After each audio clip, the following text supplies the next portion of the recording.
Got it. All right, we're live. Welcome to paraglidingtalk.com. I'm your host, Robert Michaels. Glad you're here. We've got a great show lined up tonight. I'm super stoked about our guest. Jim Fuhrman is with us. He's been following the show since pretty much day one and has contributed to the show over the years, has always got a good attitude. I think he's even one of the moderators. And he's got just a great perspective in the sport. He's an air traffic controller and or a retired one, and just recently, and he's a paramotor pilot. He's just got a great perspective for us tonight. We're going to talk to him about all things flying, and I'm super stoked about that. In moderation, we got Sean Nafsker, and we also got Anthony Peregringo, who's driving down the road, literally just escaped the police that were following him somehow. Yep, he's good to go now. And also want to mention some sponsors real quick. If I could mention a few sponsors, one of those is PPG Smoke. PPGsmoke.com is the website. They recently just put a little excerpt out on their Instagram page that there's some new rumblings about the headsets and some other stuff too. So go check out their website, ppgsmoke.com, and you can follow them on Instagram at ppgsmoke as well. Also, Paramotor Props sponsors the show. Paramotorprops.com is the website. In case you accidentally make a mistake, you blow up a prop. It happens to the best of us. Go and right away, if you can, buy a new one from them. They'll get it shipped out right away to you. Paramotorprops.com. Also want to mention the local sponsor, which is American Allied Drains and Plumbing. If you're in the San Diego area and you have some plumbing issues, you can call 1-844-777-9055 and mention Paragliding Talk. You'll get 10% off of your needs, your plumbing needs. So if you can remember to do that. So distracting with Peregringo's dancing Hawaiian girl, their bobble doll. But it's crazy because I know exactly where he's at and on the freeway. It's pretty funny. So it is amazing that Jim, thank you so much for taking the time to come on the show and join us tonight. Gringo, you're probably thanks, Robert. Happy to be here. Yeah, Gringo, I've got you muted. So if you want to chime in, you can do that. But I've got you muted because you were feeding back a little bit. I could hear myself and I don't like that. So Jim, what a super cool thing. Now, most people don't know, but in 2016, Jim was nominated Air Traffic Controller of the Year by Oshkosh. And so that opened up a door for him to also be the one of the air traffic controllers for Sun and Fun. Now, Oshkosh, if you guys don't know, is the biggest air show that they have in the country. Thousands of planes, or at least hundreds and hundreds, will show up to this event. And, a lot of paramotor stuff, ultralights, all kinds of aircraft, anything you can imagine will be there.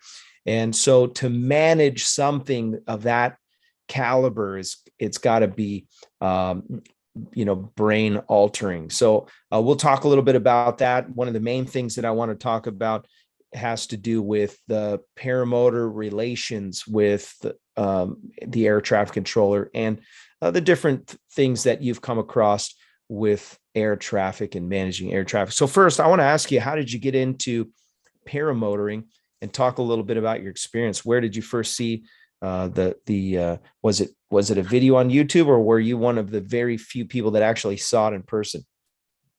Actually, I saw it in person, and I got to credit my good friend Robert Walker, who has his own airport here in Arkansas. He was flying powered parachutes at the time, and my father-in-law was getting into powered parachutes, and I'm up there working in the tower. And normally the powered parachutes, we've got two sod farms, one on the west side of Fort Smith and one on the east side of Fort Smith. If you ever look at Fort Smith, Arkansas, which is where I live, the Arkansas River kind of goes up and around in the north and makes the city of Fort Smith almost a peninsula. And so there's bottom land out to the west, and there's bottom land to the north and east as well. And so Robert lived over in the east side of Fort Smith, and And rather than fly all around the river, he called me up on the radio one day. I was working in the tower and says, "Hey, this is experimental, and I'd like to go over to Arcoma, which is Arkansas. Fort Smith is right on the border between Arkansas and Oklahoma. So there's a little town called Arcoma right there on the border. And so I said, sure, come on through the Delta. And we didn't have any traffic at the time. And so he flew through the Delta on his powered parachute. I said, where are you headed? He said, well, I'm going to this thing called endless foot drag. The endless foot drag, what's that? And that's kind of how I got started. At the time, endless foot drag was held here in Arcoma, and they would every Memorial Day weekend they would gather together and have competitions and fly-in and camaraderie and thousands of acres of Bermuda grass that they had access to camp on and to fly in, and they had pylons set up, and they had a bomb drop competition and landing and takeoff competitions. And so I got to credit Robert. In fact, he made this hat to me. There's an inside joke here. I'll explain here in a minute, but he was headed over to Endless Foot Drag, so I thought I'll go check that out. Well, I ran over there after work and started talking to the organizer, which is River Valley Powered Paragliding. Britton Shaw was the instructor here, and he had always kind of hosted that. And so I thought, oh my God, check this out. These people are running into the sky with these motors on their back. And I got to try this, and I got to find out more about it. And I'm blowing up Facebook with all these pictures and everything. And he saw me, he came over after I've been there about an hour or so and said, hey, this is kind of a pilot's weekend. We don't really have the facilities to invite the public out to do this. Can you kind of tone it down on the Facebook a little bit? It's like, yeah, no problem. I'll scale it back. So, but anyways, I got to meet, golly, all kinds of people. Ryan Shaw, Brian West, Shane Denherter, Eric Farrell was there, but he wasn't flying at the time because this was in 2014. It was shortly after he had been in an accident, I think, up down in Florida, and really, really, really cool to see all that. And so he found out I was air traffic controller, and so wanted me to help with coordination with the airspace, because it was the flying site was just outside the Class Delta airspace to the west of Fort Smith. And so kind of coordinate with the tower and help issue NOTAMs and do stuff like that. So that's how I got interested in it. And so I just took my own sweet time. I didn't have money to buy a motor or a wing at the time. One of the guys there, Kyle Oakley, I met Kyle up there. He was one of our group of people from the River Valley Powered Paragliders, and talked to him and talked to Trent Allman was from Tulsa, and he sold me an old swing Arcus for like $500. It was ragged out, and probably was the worst thing that held me back was because it was so bad kiting that it was terrible. And Britton warned me about that. He kept saying, he says, you need to go ahead and buy your own equipment and get something. Well, I didn't have any money just yet to purchase that, but just over the years, finally saved up and hung around and made myself as useful as I could, taking videos of other pilots so that they could see their launches and landings and enhance their own training, getting video feedback, and then talking about airspace and kind of coordinating with the tower and the approach control that's here in Fort Smith, Razorback approach. And that's how I got into it. That's super cool. When you first got into it, did you notice I don't want to say there's this word I'm looking for, a separation between pilots who were general aviation pilots and the paramotor group? Did you notice anything that we were like, okay, these paramotor people need to clean this up or clean that up? Is there anything that stood out to you with the group? Actually, it was kind of the opposite, because one of the guys that I met at the foot drag there was a center controller. And for those that aren't familiar, the air traffic system is based on, you've got airports, you've got approach controls, and you've got centers. There's 23 en route centers that handle from like the surface to 60,000 feet. And so we're delegated our airspace from Memphis Center in Fort Smith. And then the approach control handles about 40 miles around Fayetteville, Arkansas, about 40 miles around Fort Smith from the surface to 15,000. And then the towers, the individual towers have their airport traffic area. It used to be called, now it's either Class Delta or Class Echo airspace around their airport, depending on whether or not they have weather reporting or a tower or an instrument approach control. So I met one of the guys from the center that came down from Kansas City, and he knew about endless foot drag and came down and talked to him. And so he was a pilot and a controller. He had another buddy who was a pilot and a controller. And so they just wanted to come in and it was the I wanted to fly, and was looking at going into the powered parachute option.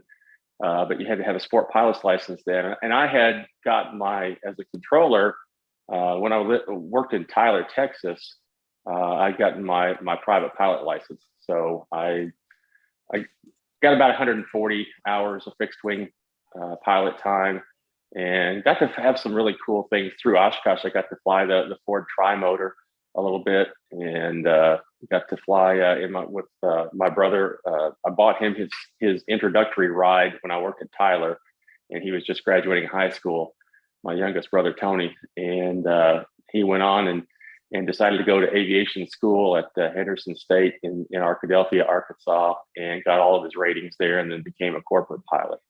And so that was pretty cool. Now he flies Falcon jets out of Little Rock. Oh, kidding. That's a big step. I got can you tell me what plane this is? Looks like a 90, Falcon 90 EX. I have no idea. I just got this from work. That's a charter company that they came and tried to get all the rich people that used to live at my building. And they brought that in, and one of the managers passed it to another person. And then that person they put it in this back room. And I was like, hey, can I have that? Pretty Nice. awesome. So I have some, we want to talk a little bit about the PPG to airport management relations. And I know the air traffic controller has quite a bit of pull when they want to make a decision. It seems to me like the common gut reaction that the management will have at an airport, and I'm not going to speak for everyone, obviously everybody's going to have their own. But I feel like there's a common response that I get where people will ask to take their paramotors onto these smaller airports, and there's a little resistance, or they just get a flat out no right out of the gate. It's almost like the default reaction, because maybe they don't really understand, or maybe they just don't care to take the chance or risk having something on their watch. What is your feedback on these relations between paramotors and these, maybe the tower people or the management of the airport? Talk a little bit about that and bridge the gap. So, I've known about this for 8 years and participated and started flying. But there's still a big swath of the public that doesn't know what we do and how we operate. And it's really, there's an old saying down here in the South: you catch more flies with honey than you do with vinegar. Yeah. So it's how people are approached. And if there's a place that you want to fly, first of all, you got to be what's the word I'm looking for? Tactful, and you got to be patient sometimes. And sometimes you go in there and you find a landowner or something where you think you might want to paraglide. We have mountains, the Ozark and the Ouachita and the Winding Stair Mountains around Fort Smith here. So I've got 5 paragliding launches within about an hour's drive of me. And so you approach the landowner and you just kind of introduce yourself and you say, hey, I've got this big kite. I'd like to just fly this kite over in the open field. Do you mind if I do that? And then once they kind of let that activity happen or whatever, and then you kind of say, hey, well, we'd like to go ahead and fly here, and I want to show, we want to develop this site as a landing site or a launch site, and kind of work through, USPA and the Foundation for Free Flight, and they've been a big boon to our club. My local club is the Buffalo Mountain Flyers. We fly at Buffalo Mountain, which is west of Callahina, Oklahoma, and it's about 2,100 foot tall mountain. And just found out though that you were talking about blossom. They're developing across the valley, about 10 miles away. There's they call them the Potato Hills there. And I guess it's been about 2 years ago, they put up the wind turbines. And I think they're looking at landowners on Buffalo Mountain, trying to see if they'll be interested in putting up wind turbines on Buffalo Mountain. So oh no, we may lose that site too. So, boy. but and then there were some other, Heavener, Arkansas, or Heavener, Oklahoma, which is just south of Fort Smith, is used to be the site of a lot of hang gliding competitions in the 70s. So there's a tolerance there for the pilot activities. A lot of the land around Buffalo Mountain and in southeast Oklahoma there is tribal land. And so there's a lot of, it's not only, United States and state of Oklahoma, but you've got the Choctaw Nation and the Cherokee Nation.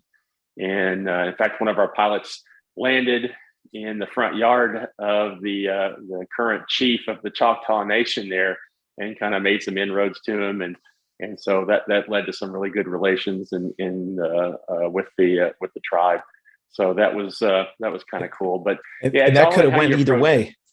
It could have gone either way. It's all in how you approach it. Yeah. And it's also flying. If you're a motor flying at the PPG and you fly a site and you overload that site over and over and over again, the first time you're a buzzing gnat that's kind of flying around. And then if you start ripping it up around the field or something, well, now you're a wasp, or you're an angry bee that somebody's going to take offense to and try and get you shut down. So it's all in the relations. Get up, launch, get away, go fly over a field or something, and then come back and land and pack your stuff up and go. But from a public relations aspect there, it's all in how you approach it and how you kind of alleviate their fears that they're not going to get sued by somebody if an accident happens, or if you kind of work with that.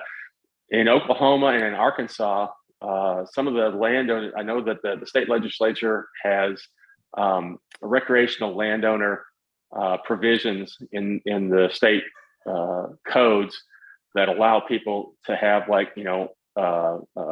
dude ranches and ATV trails and stuff like that. And so the activity is more permissive in Arkansas and Oklahoma. Because if you're using the land for recreational purposes, the state kind of protects you from some of the lawsuits. Yeah, that's pretty important. They've got a handful of sites out here that we fly. One of those recently, we had a person. This has nothing to do with air traffic control or airports, but they managed to put together some kind of signage that said that, this is not legal and paramotoring prohibited. It's normally Anthony Peregringo's backdrop, but there's this gray area between what's allowed and what's not allowed. And sometimes what will happen is these PPG pilots will show up, they'll pull up to the gate, they don't have a code, they'll wait for somebody to pull up, and they'll say, hey, I'm a pilot too. I'd like to know if I can get the code and would like to fly. And, sometimes this is no tower, obviously. So sure. This is a situation where there's some gray areas in this, but my hope is that we don't destroy, and part of the justification for this show is that we're constantly talking about how we can preserve sites and manage these sites. What would be your recommendation, and how, and I know you kind of already touched on this, but how would be would you be a direct approach kind of guy that you would do something like show up to the gate early and try to talk to people that work there? What do you think the best way to win the hearts of the management of an airport would be? Well, these small airports before 9/11 used to be a lot more open. I can remember even the municipal airport here at Fort Smith, that it was just a low 4 foot, fence around the fixed base operator, the FBO there. And you used to be able to go out there and, talk to people on the ramp and walk out there and look at airplanes and things like that, not the secure area. But ever since 9/11 and all the security crackdown, and they're so worried about someone stealing an airplane and using it for a nefarious purpose that they've really cracked down on that. So the best thing is to reach out to some of the users of the airport, and if you have people that own airplanes and use the airport anyway, and you get them interested in paramotoring, invite them to come out and watch a paramotoring session, or come out to a paragliding session, or arrange for tandems, and say, tell them, hey, look how cool this is, and we'd like to participate this at this airport because we've got to drive. I know, like Woody and some of those guys in North Carolina, they're just surrounded by trees everywhere, and Arkansas is a little bit not quite as bad. We've got pasture lands and stuff that we can have outs or whatever, so we don't. There's some friendly airports that are around here that welcome us and let us fly. But I think that's probably the biggest thing, is just to be cognizant of the fact that if they don't know what you do, explain it to them, show it to them, take some time to talk to them and explain, hey, this is what they're doing. And if they're taking state funds and federal funds, it's a public use airport, then you should be able to access that. Now, in the case of a towered airport, you've got a higher classification of airspace, either Delta airspace or Charlie airspace, or if it's a Bravo, then you got to have equipment requirements in order to even be there. Class Delta is Class Delta, like Fort Smith at a towered airport. Can you fly in Class Delta airspace? If you have coordination with the tower, you can. You can either talk into the tower, or you have direct communication, or you call them and say, hey, look, we want to operate inside the Delta, but we're going to be just on the north edge of it, and inside we'll stay below 1,000 feet. And can we call you back when we're done?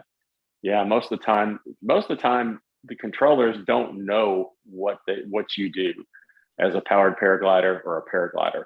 So they may ask you a few questions and try to figure out. And once you explain to them that, hey, we're not covered under Part 91, we're not covered under Part 121 of the FARs, we're a Part 103 ultralight vehicle. And I think that's where a lot of people get upset, like the sign that Gringo had as his backdrop you were mentioning, or whatever. That's taken from Part 91. And so they need to realize that you're not an aircraft, you're an ultralight vehicle, and you're not under the same rules as some of these other aircraft. And so people get in the books and they think that they found a gotcha, and they try to throw that at you, and you just have to be patient with them and kind of explain, saying, okay, this is what we're going to do. And the other thing is in Class E airspace, not only do you have to worry about the airport manager, but you have to worry about air traffic. There may be uncontrolled airports that have an instrument approach that goes Class E to the surface. And so because there's an automated weather reporting station there, and there's an instrument approach to that airport, that Class E extends down to the surface. And so coordinating with the overlying either approach control or the center to use that airspace is who you need to talk to.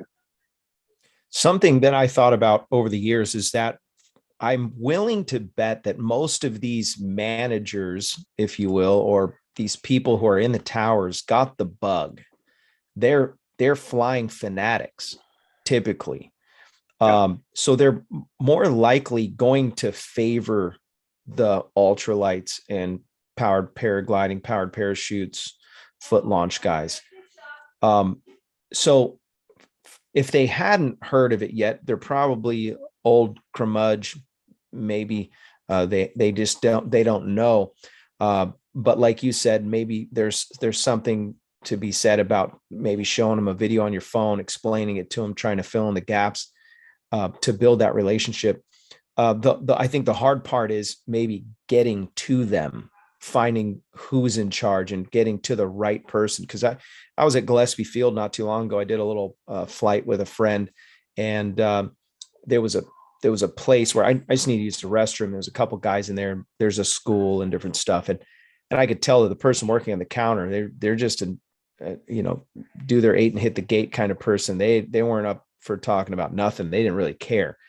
And I wouldn't want to talk to that person. I want to talk to the person that's been around, that's managing the site, that's concerned about, my safety as well, not just going to send me out there and have at it. Something Anthony Peregringo and I were talking about at work, we work together, was that it's interesting that the reason why we may not be allowed to fly at some of these, the issue that might come up is saying your vehicle, your ultralight vehicle is too slow. You got these Cessnas that are flying at 100 miles an hour, and then there you are at 22 miles an hour. But then that same situation comes up like at Gillespie Field. You've got jets flying out of there, and then you've got Cessnas. So the comparison, the speed comparison, shouldn't be an issue. But so let's talk a little bit about communication. Well, let me address that real quick though. Yeah, please. If they bring up the speed difference or whatever, that's when you say, look, we just want to use the airspace. We can launch from a parking lot, we can launch from a taxiway, we can launch from an empty park. And look, we'll stay out of your traffic pattern. If you know the rules of the traffic pattern and the local traffic pattern, and you stay out of the way, but you still have access to the land, and you've got the area, that's set aside on one part of the field, and that's on the opposite side of where their normal traffic pattern is. Then you can emphasize to them, we're going to stay clear of the traffic pattern. As Part 103 ultralight vehicle, we have to give way to all other aircraft, and so just let them know that the rules.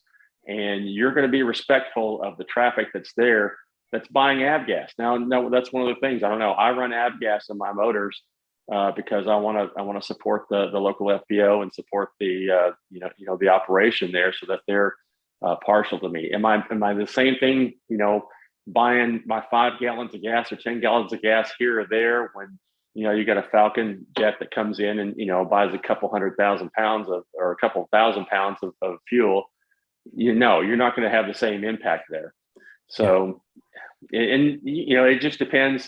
I know down in South Texas, there's a Lone Star, not Lone Star Paramotor, but there was a Lone Star Paragliding Championship that is held, and they got crossways with a military contractor who's down there flying helicopters and has a jump zone down there, and they were harassing the paragliders. They were, they go and they tow, and they go for these big long flights coming out of South Texas during the heat of the summer.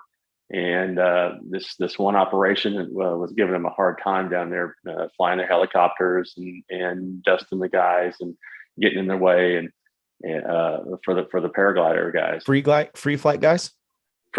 Yeah, they're towing up there and going a couple 100 miles at a time sometimes. Wow. I know Sebastian Carews. I don't know if you've had him. I think you've talked to him, haven't you? He had that flight. He spec'd out a place west of San Antonio and holds the current free flight world record. Flew all the way up to North Texas. He pretty much crossed Texas, no? Yep.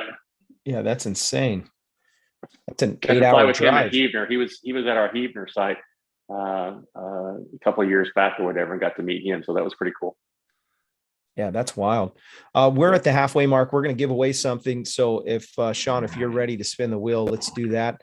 Want to mention just a couple sponsors real quick. Want to mention Nebraska PPG, Josh Bowden. He runs a school in Nebraska. So if you're looking to get some training, you can sign up with those guys. There's a link in the description if you want to get a hold of him. That's through his Facebook. Just hit him up on Messenger. Let him know that you're interested. Also want to mention Will Fly donated $5 to the super chat. He said, Resurgence PPG rocks. Thanks for that contribution, Will Fly. Appreciate that. And I agree with you. Resurgence PPG is awesome. I want to mention maxacro.com. They are one of the sponsors of the show. Max Acro has a SIV clinic that he does every year. He does often, multiple times a year.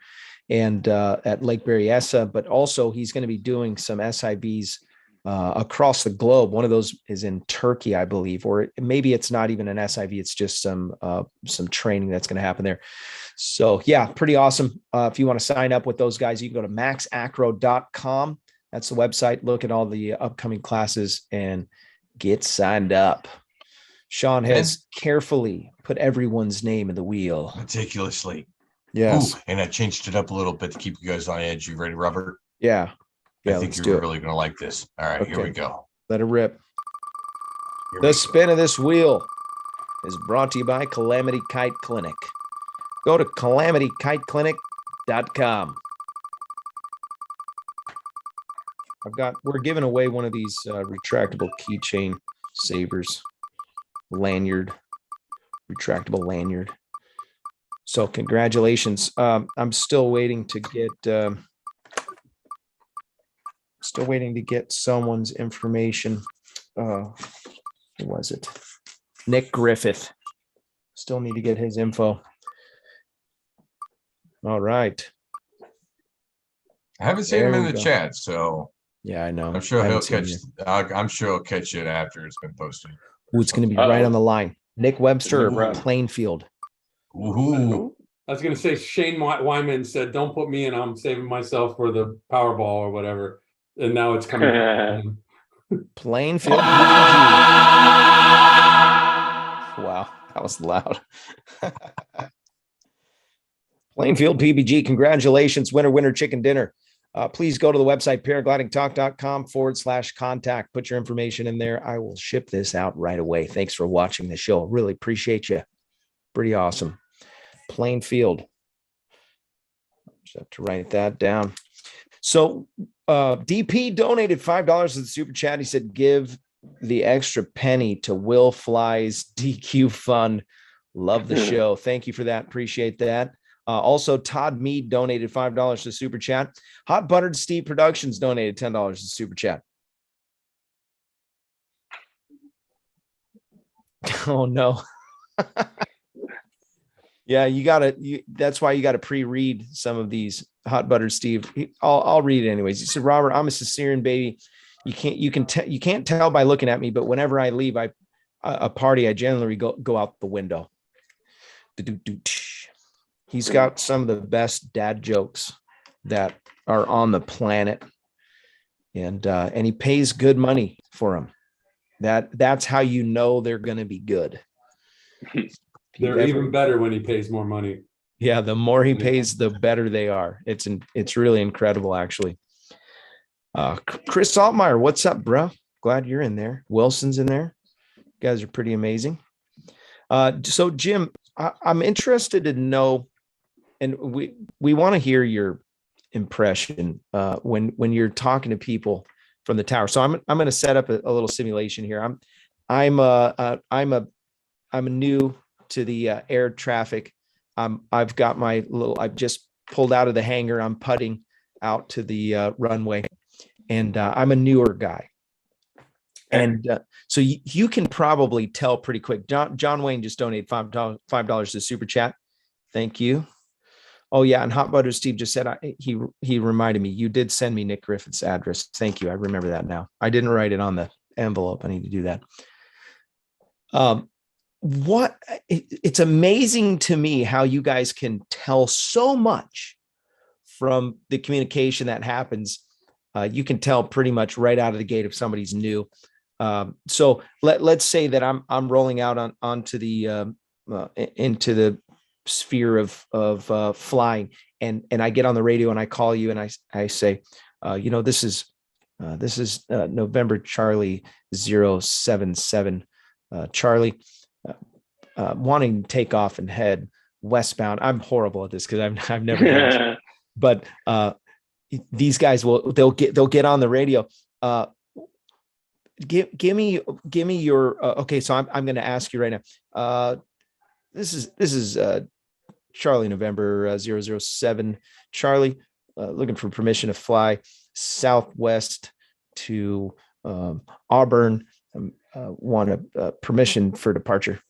Charlie November 077, say your position on the airfield. And so we'll ask you, because you don't tell anybody to do anything until you determine where they're at, because you can give them an instruction. I'm still in my car and on the hanger. I'm still in my hanger. Or, we'll abbreviate, say position. I'm seated in the left seat or something like that. Yeah. Get that all the time. Seated in the you tell them you're trying to sequence somebody and you're trying to make sure that they're matched speed. So you say airspeed, and they come back and they say airspeed, things like that. But yeah, and that just comes down to training. When you get your student pilot's license, you go through before they can solo or before they even talk on the mic. Usually they're going to have to contact an instructor as a pilot for working on their private license. Sure. They're going to have to talk to an instructor, and you learn there's a cadence, there's a rhythm, there's things that I'm expecting. Radio time or communication time is the currency of the controller. It's very, very valuable. And so that's why everything is abbreviated, and that's why everything follows a certain pattern, so you know what to expect. We have, we used to say the FAA stands for frequently abused acronyms. Yeah. So, we had FRAHER, FRAHER, and that would stand for when you're giving somebody an IFR clearance, it's fixed route altitude, holding, expect further clearance, and any requests after that. Or there was PTAC, position, turn, altitude, and cleared. And that when you give somebody an instrument approach, you tell them you're 5 miles from Weiser, turn left heading 270, maintain 3,000 till established on the localizer, cleared ILS runway 25 at Fort Smith. Oh my gosh. So, do you have this written down? Like, do you have notes? It's just, you learn it over and over and over again. I don't think people realize that as an air traffic controller, it's mostly on the job training. So there may be people that have military experience. Nowadays, they just had another input back in June of, I think they had 40,000 applicants for maybe 4,000 jobs. So they're going through there. You have to pass a medical. You have to be under age 31 by the time you're accepted. So if you apply and you get all your preliminary testing and medical stuff done, but you don't get hired until you're at 31, then we have mandatory retirement at 56, which I just turned 56 this year. That's why I had to retire. But they retired you. Yeah, they retired me. Yeah, I didn't want to go kicking and screaming, but yeah. I had a shirt that says I do have a retirement plan. I plan on paragliding. So I have that shirt. My daughter bought that shirt for me. That's awesome. So by the way, that's a good one. Mom donated $5 to Super Chat. I can't dare forget that. Yes, thank you. So Plainfield PPG needs to know again where to send. Paraglidingtalk.com/contact. Yeah, send me your information before someone else does and claims that they are Plainfield PPG, and then they get the prize. I wonder where Plainfield PPG is. I've got family that lives in Plainfield, Illinois, just west of Chicago. He's in the chat, and we'll find out right now. Yeah. So when you were the new guy, and you hear this a lot of times, you'll be like, the most stressful job on the planet as the air traffic controller. Why? Talk about that. I think it's just, that was one of the things that I loved about the job, is that it was different every day. The weather's different, the traffic's different, the pilot's attitudes are different. It's not routine, but yet it is. If you go to some of the busier facilities, then it's more proceduralized, like Oshkosh. We were talking about Oshkosh. For 1 week a year, they have the banner up there on the tower that says we're the world's busiest air traffic facility, or world's busiest tower for 1 week out of the year. Yeah, it's insane. So how they do that, though, is it's all teamwork. We have 16 teams of 4 controllers. And this was my last year. So I was for the last 5 years, I've been a team lead. And as a team lead, you're an experienced controller that has at least 5 years experience at the event. And then I had a veteran controller that's been there at least 3 times, a limited controller that's been there at least once, and then a rookie. So you're always bringing new people. And that team of 4 is working just the landers at one runway. You've got another team of 4 that's working the north-south runway. And then you've got a team of 4 that's down at the runway that is launching departures in between the arrivals. And then you've got another team of 4 at the north-south runway launching departures off that runway in between the arrivals. And they're all in the tower together? No, you've got, like I said, you've got different levels. Two teams of 4 in the tower working each runway, just the landers. You've got a team of 4 out at I don't know if you've seen the Fisk arrival. Google that sometime, Fisk. Fisk arrival into Oshkosh, and that's how they get these VFR arrivals into Oshkosh. The thousands, tens of thousands of aircraft, they all line up about, golly, I don't know, it's probably 40 miles southwest of Oshkosh. They start, and they're all told to maintain the same speed, 1,800 feet and 90 knots. Or if they can't maintain 90 knots, then go up to 2,300 feet and no greater than 135 knots.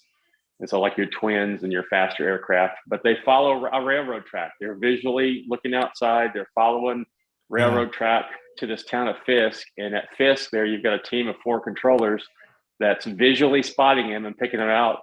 Hopefully they say by color and type, but it's hard to tell color. So you just say, hey, is that a half mile southwest of Fisk, the RV, rock your wings? And you see him rock. And when he rocks his wings, you say, okay, I want you to turn right, follow that east-west road, enter left base for runway 36. Or you tell him fly up the railroad tracks and enter a downwind inside the gravel pit for runway 27. And you kind of peel them apart like that. So, yeah, that's if you Google wild. Fisk or whatever, and so you've got all these people that are converging on these points, and it's gotten better with ADS-B. It used to be that they would tell the aircraft within 90 miles of Oshkosh, turn your transponders off because it would overload the radar systems. Yeah. Just too crazy. And once they mandated ADS-B was in about, I think it was about 2019 or 2018, they started using the ADS-B and they would, we can't use it for separation purposes as, you know, to maintain separation. But you can tell people, okay, I want you to line up. Now it goes all the way out to southwest of Oshkosh. There's a bridge at an intersection called Endeavor Bridge. And you follow Endeavor Bridge to Puckaway Lake, and Puckaway Lake to Green Lake, and Green Lake to Fisk, and then Fisk into Oshkosh. And so you've got this long conga line of aircraft that are flying. And you tell somebody, okay, the procedure starts at Puckaway now. We want you to start it at Puckaway. And you see some guy trying to cut him out. And you can call him out. Hey, 45 Quebec, you're doing it wrong. Go back out to Puckaway, and break them out so that they're not interfering. Because you'll get cheaters. People try to cheat. Yeah, so they'll call them out on the ADS-B. Yeah. Tori Pope donated $20 to the super chat. He said we got snow in Montana. That's pretty cool.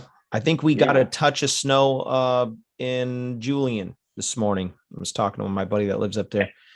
The front come through. Robert, I don't know if you realize too, while they're landing all these aircraft and departing aircraft at Oshkosh, during the arrivals and departure phases, while they're landing on the big runways, that ultralight field where the paramotors and the powered parachutes and stuff, they've got the separate pattern and they're flying underneath the aircraft that are arriving at the other runways. Yeah, that's insane. So the controllers in the tower nicknamed the ultralight pattern the flying monkeys, and that's where when I got my paramotor, I became a flying monkey too. So not only do I control the main runways, I became a flying monkey, and it was kind of cool. I got to take my motor up in 2021. We still had restrictions. Usually we would bring my family up there, but in 2021, because of COVID, I couldn't bring my family. So I brought my paramotor and actually got to go in. You go into the ultralight field and you register. So I've got a little sticker that has on my paramotor that says I was a 2021 show plane. Wow. I was able to fly there. So that's super cool. Now I flew all of about 30 seconds. Justin Fox was fabulous there. I met him doing the briefings for the ultralight field and the ultralight pattern. And it was really cross that day that I flew, but so I didn't get to fly very long. I think I lasted a total of about 15 seconds because I got airborne and took a pretty good whack. And one of my I had a flying little quad at the time, and my rear wheel touched and kind of spun me around a little bit. So I set it down rather than try and correct it. But I did get to go fly with, there's a little field that's off site that a lot of the paramotor guys, some of these aircraft manufacturers have mass arrivals. And so before Oshkosh gets going on a Monday, they'll arrive 150 Bonanzas all in one flight coming in from Rockford, or 40 Cherokees coming in from Wapaka, or the Cessnas. And so they organized a paramotor arrival. It's a mass arrival one year, but the winds got so switchy that a lot of people started to land one direction that was coordinated, and then the wind switched around, and the people landed downwind and stuff. So it wasn't very good. Yeah, so let me ask this. Have you ever had somebody unruly on radio where you're like, hey, listen here, buddy, I'm in control here. We're going to fix this. Well, I mean, again, you use your powers of persuasion and you do what you can, but ultimately, if they want to, you can't reach out there and turn their motor off or shoot them down or something like that. So you got to kind of convince them, hey, it would be in your best interest if you would follow my instructions. I'm trying to help you out here. Yeah. But yeah, I've had a couple guys that kind of wanted to debate the finer points of the our order that we follow is the FAA 7110.65, and so they would go in and start quoting me, hey, I'm allowed to do this here. I said, well, that's great, but you're about to get run over. You're going to be a hood ornament for a C-130 in about 3 seconds here, so you better ought to turn here. Yeah. Did you ever have somebody come afterwards and try to come talk to you after they come in? Maybe they disregarded your now I'm not talking about Oshkosh. Everybody's on their best behavior in Oshkosh. I assume that you don't have too much problems, but I was reading some of the we did have one aviation related senator that flew his RV, and he just disregarded the arrival procedure that you're supposed to follow, and he came direct to the airport, and so thought he was going to, and they talked to him afterwards. I'm not going to give away his name, but he came barreling in. Yeah. And again, you kind of roll with the punches. You just roll with the flow. As long as we're not swapping paint or denting things, then it's okay. Swapping paint. Yeah. So what about has there ever been a point where you were like, I've heard air traffic controllers before communicating with people, and the pilots, maybe they went and had breakfast and they decided to drink some mimosas and they're on the way back and they sound like they're under the influence or hypoxic. And have you ever had to deal with any pilots where you had to kind of take control for them and saying, okay, look, I need you to lose some altitude and maybe, talk a little bit about that. So the Controllers Association, our controllers union, is the National Air Traffic Controllers Association, NATCA, out of Washington, D.C. And every year they have a safety conference out in Las Vegas, usually in the middle of September. And the highlight of that show it's part safety conference, it's part trade show, because you have a bunch of vendors that are displaying new air traffic technology, new services. You've got people from Washington that are there talking about new rulemaking that's coming out. But the final night, there's a banquet. It's called the Archie League Medal of Safety Awards. And there's 9 different regions. And then there's Region 10 or Region X is the engineers. And each one of those regions nominates saves, as you will, or a flight assists that happen to be that region's recipient of the Archie League. Archie League was considered the first controller. He used to go out with a wheelbarrow with flags in it and go out there and flag the airplanes to land. And so Archie would he's got an award named after him. And so if you have a spectacular flight assist or a save and able to talk to somebody. And this year, one of those was a hypoxic pilot that was talking. I can't remember which region it was from, but the controller did a fantastic job just being that calm voice on the other side of the microphone, talking to him and saying, hey, you know, oxygen, oxygen, oxygen, put your mask on now, you know. And so we had a local pilot here, though, that was all the time, you know, like I said, we're a tower and we're an approach control. So we have not only the 5 miles around the airport, but we've got about 40 miles around Fort Smith.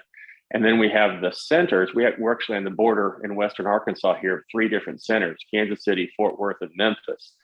And we would get center controllers all the time saying, hey, I think this guy's either drunk or he's hypoxic. And I look at the call sign, and you get to know the call signs, you get to know the pilots. And there was a local pilot here that had a Baron, and he had throat cancer. And so he used the voice box, and he got permission through the air surgeon to use his voice box. And so, you know, he's talking like this, and, you know, he kind of slurred. It sounded like his words or whatever, but he was a fantastic pilot and a great friend. I actually met him in Fort Smith a couple of times and got to know him really, really well. That's super cool. 2 questions. One from DP said, if anyone wanted to learn the fundamentals, so to speak, of air traffic control, is there a book or a publication that you would recommend? Ooh, that's a good question. There are several years ago, when I went through, the FAA would hire you as a controller and send you to the FAA's academy in Oklahoma City. Now they still do a screening program, and there are schools, just like ground schools, pilot schools, that will teach air traffic techniques. And you know, if you've got a military background, you can learn that way.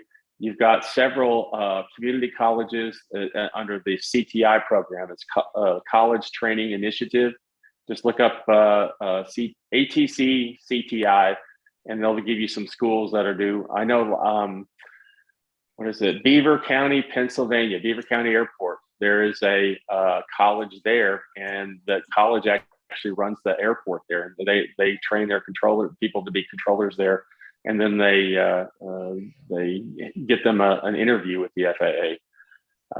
They don't get any priority placement, but we're looking for off the street bids. You know, just like pilots, controllers are in high demand and short supply, and so it's a great career.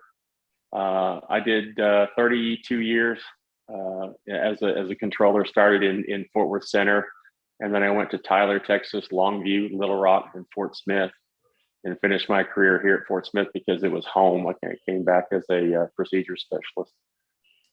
Yeah, that is super cool, man.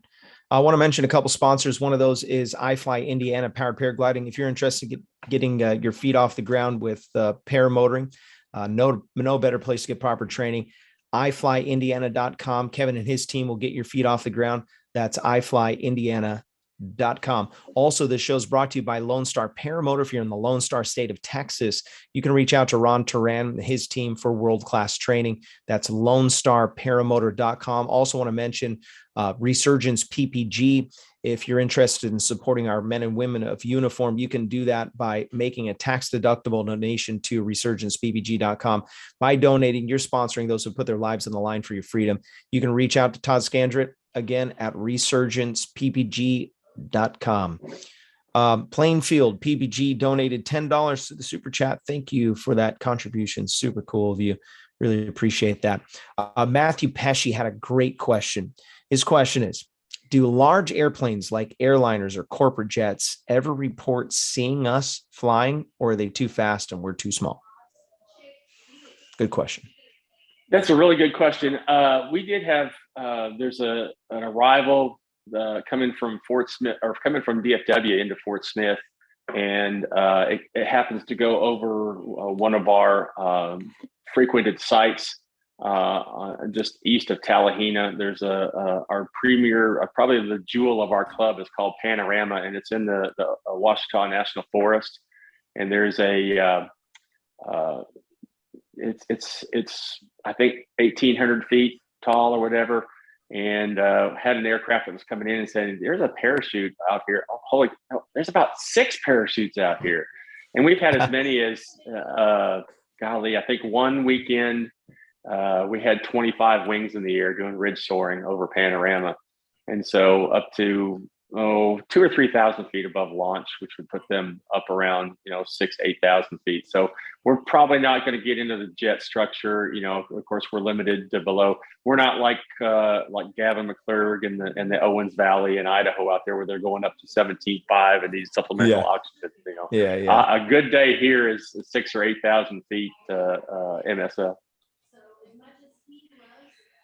Yeah, that's a good day for flat ground. What's your altitude over there? Like 1,000 feet?